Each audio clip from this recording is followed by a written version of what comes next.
வணக்கம், welcome to ChandRaj cooking. ஹார்டாக இல்லாமல் சாஃப்டாக மொறுமொறுன்னு முறுக்கு எப்படி செய்யுதுன்னு வாங்க பார்க்கலாம். அதுக்கு கடையில் வாங்கின பச்சரிசி மாவு 1 கிலோ எடுத்துருக்கேங்க. இதை ஒரு அகலமான பாத்திரத்தில் சலிச்சு சேர்த்துக்கலாம். வீட்டிலே ரெடி பண்ண பச்சரிசி மாவாக இருந்தாலும் எடுத்துக்கலாங்க. 1/4 கிலோ பொட்டுக்கடலையை மிக்சி ஜாரில் சேர்த்து ஃபைன் பவுடராக அரைச்சிக்கலாங்க. பாருங்கள், இந்த மாதிரி அரைப்படணும். இதை அரிசி மாவோட சலிச்சு சேர்த்துக்கலாம்.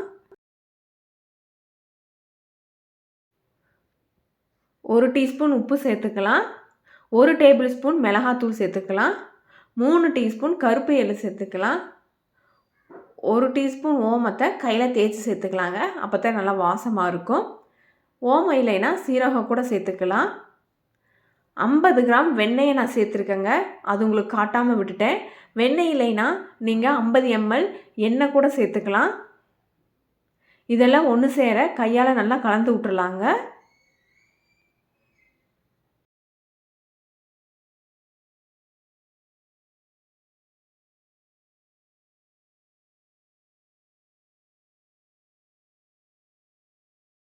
பாருங்கள், மாவு எல்லாத்தையும் ஒன்று போல் கலந்து விட்டாச்சு. இப்போது உப்பு காரம் எல்லாம் கரெக்டாக இருக்கான்னு செக் பண்ணிக்கலாங்க. வெதுவெதுப்பான தண்ணியை மாவில் கொஞ்சம் கொஞ்சமாக சேர்த்து பிசைஞ்சு எடுத்துக்கலாங்க.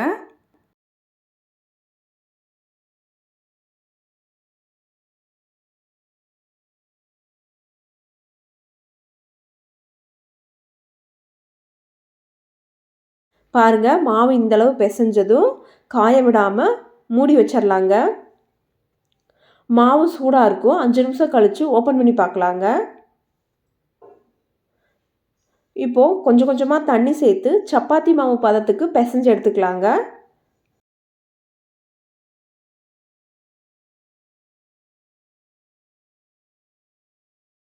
மாவு ரொம்பவும் சாஃப்டாக இருக்கக்கூடாது, ரொம்பவும் ஹார்டாக இருக்கக்கூடாதுங்க. இந்த அளவுக்கு இருக்கணுங்க.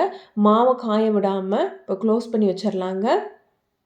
முறுக்கு பிழியறதுக்காக 3 ஹோல்ஸ் உடைய இந்த தட்டு எடுத்துருக்கேங்க. கொஞ்சமாக எண்ணெய் தடவிக்கலாங்க. முறுக்கச்சு எவ்வளோ மாவு கொள்ளுதோ அந்தளவுக்கு எடுத்துகிட்டு மீதமுள்ள மாவை க்ளோஸ் பண்ணி வச்சிடலாங்க. இப்போ நான் முறுக்கு பிழியறதுக்காக பட்டர் ஷீட் எடுத்துருக்கேங்க.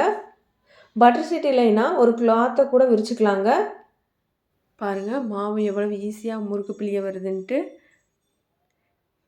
டேஸ்ட்டு கூட ரொம்ப நல்லா இருக்குங்க. முறுக்கு பொரிக்கிறதுக்காக எண்ணெய் ரெடியாக இருக்குங்க. ஒன்றா சேர்த்து பொரிச்சு எடுத்துக்கலாங்க.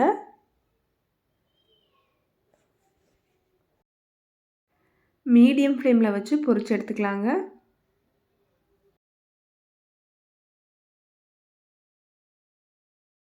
பாருங்கள், முறுக்கு நல்லா வெந்துருச்சு. இதை எடுத்துக்கலாங்க. இதே மாதிரி எல்லா முறுக்கையும் சேர்த்து பொரிச்சு எடுத்துக்கலாங்க. முறுக்கு பிழியறதுக்கு கஷ்டமாக இருந்துச்சுங்கன்னா முறுக்கு மாவு மேலே கொஞ்சமாக ஆயில் அப்ளை பண்ணிவிட்டு அப்புறமா முறுக்கச்சில் சேர்த்து முறுக்கு பிழிஞ்சு பாருங்கள். கை வலிக்காமல் நல்லா சாஃப்டாக முறுக்கு வரும். பாருங்கள், ரொம்பவே ஈஸியாக அதே சமயம் ரொம்ப ரொம்ப டேஸ்ட்டான முறுக்கெல்லாம் ரெடி ஆயிடுச்சு. நீங்களும் ட்ரை பண்ணி பாருங்கள். உங்களுக்கு இந்த வீடியோ பிடிச்சதுன்னா ChandRaj குக்கிங்கை சப்ஸ்கிரைப் பண்ணிக்கங்க. தேங்க்ஸ் ஃபார் வாட்சிங். தேங்க்யூ.